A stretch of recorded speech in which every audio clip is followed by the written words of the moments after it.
early appointment this morning at my jaw doctor, and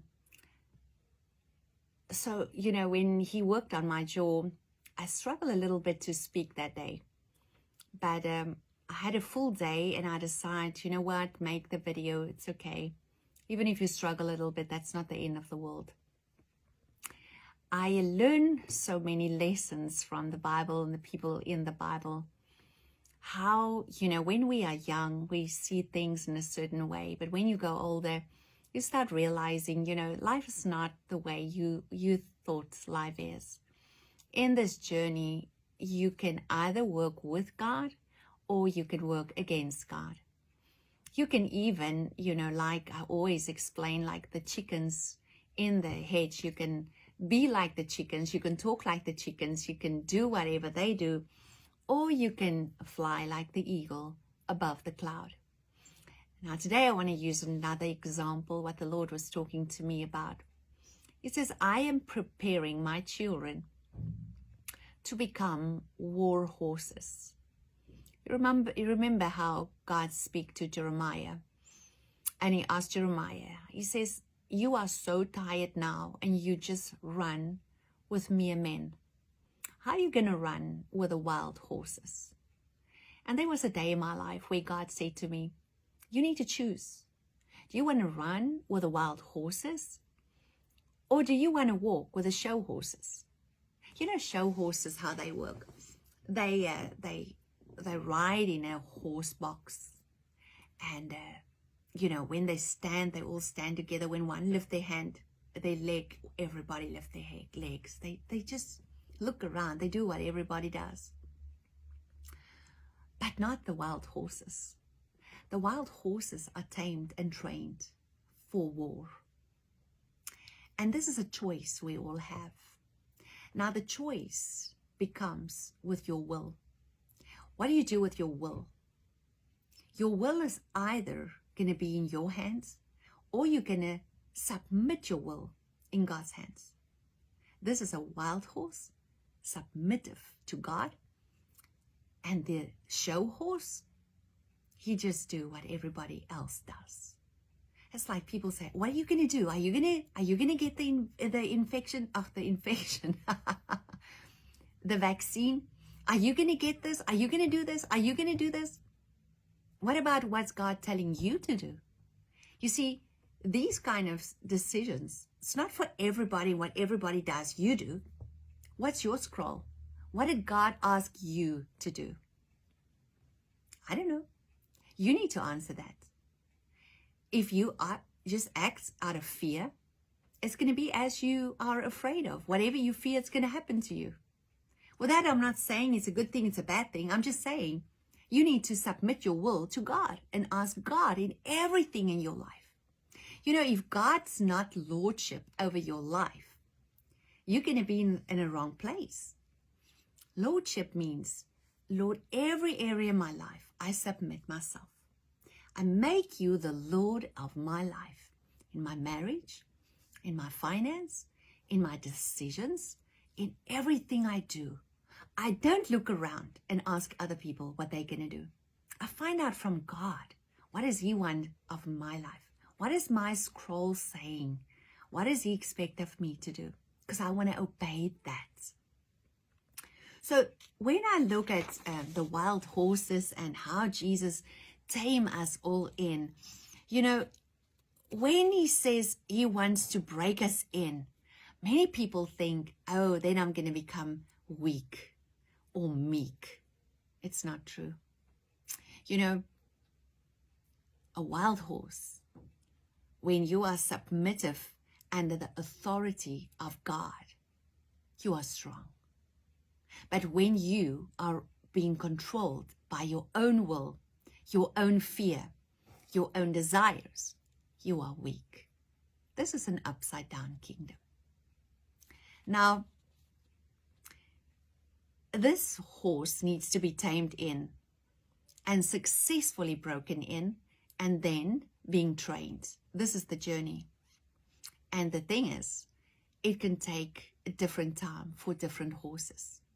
And also, nobody's life are the same. We come from different heritages, different countries, different designs, different everything. So we can't look at someone else's life and say, I want to go my life like her life, or like that one's life. No, rather don't do that. How long does the process take? People often ask me, how long do you think a taming in process will take? As long as it takes you to submit. Yes. Many times God trains us for higher things. He trains us for more. You see, the thing is with God's kingdom, the more we submit our lives under his authority, the more authority we get. The meeker our heart become, the more humble our heart become, the more authority God will give us. Yes. With pride in our hearts, he won't trust us with his authority. So this is the process in life. Now, what do I gain by being submissive towards God? I look at two people in the Bible, Saul and David. Now, when I look at Saul's life, it represents the people's king. Everybody loved that. You know, he was in the world. He did what the world wants. He reflected their desires of their hearts. Saul reflected. But when I read Saul's life, I never see how he submitted his life under the authority of God. I mean, for me, his life is actually a tragic example of an unbroken man who was given authority and power.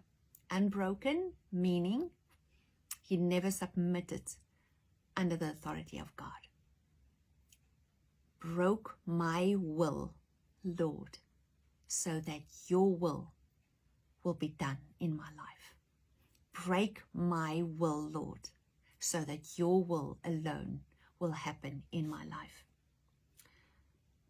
So Saul actually used the authority and everything God gave him for his own purpose and his own plans.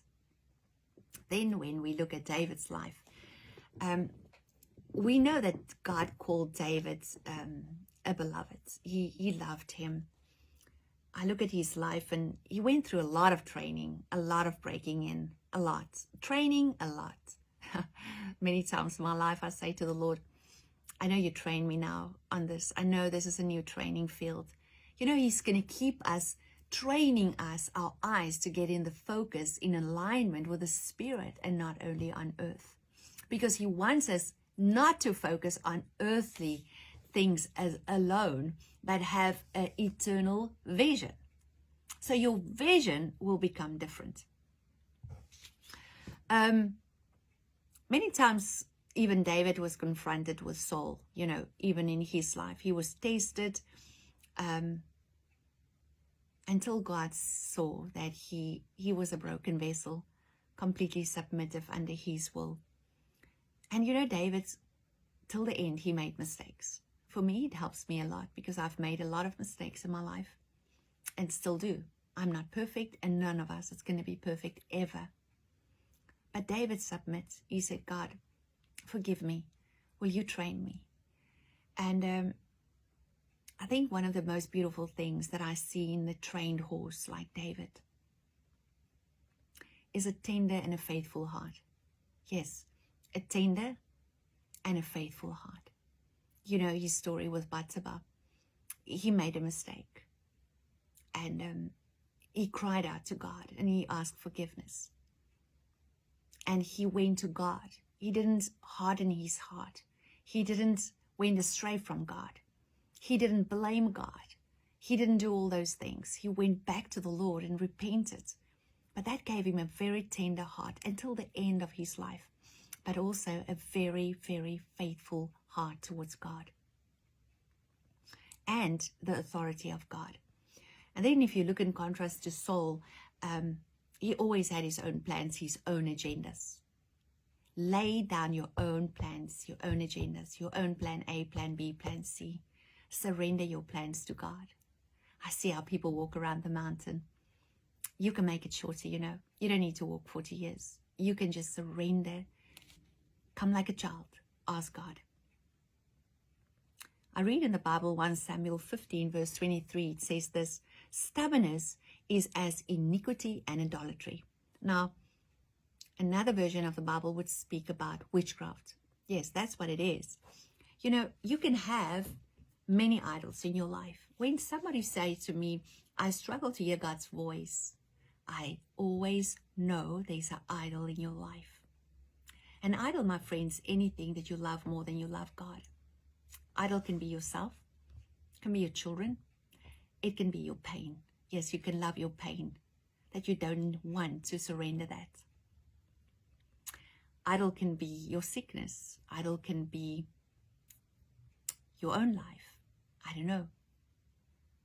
I know that I served a lot of idols in my life.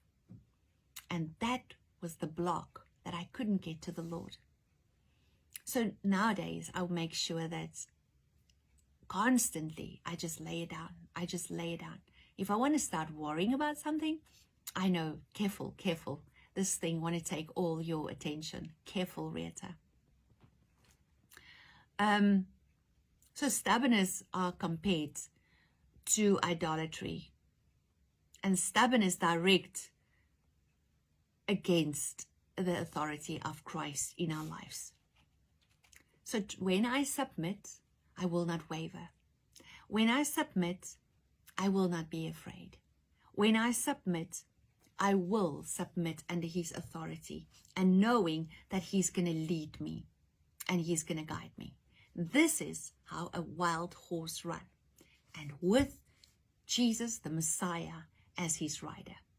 And he's going to take you into battles. He's going to take you into times alone in the wilderness. He's going to take you in many, many places. And this is the beauty of running with the wild horses. You don't need to look around, my dear friend, because he's with you. He's with you, and he's the rider of this race. These little things gives me so much hope in life. And even in those times that you feel so alone and you think there's nobody that you can even see what they are doing, it's fine. He is the rider. And just submit, submit, submit, submit. Always remember, I always get this question, what do I do? You find out from God what you should do. And whatever you do out of fear, even if you do or you don't, whatever you do out of fear is not the right way to do it. Whatever you fear will come upon you. So surrender. Ask the Lord and get into a place of complete rest. God will lead you. God's will, my dear friend, we will speak again.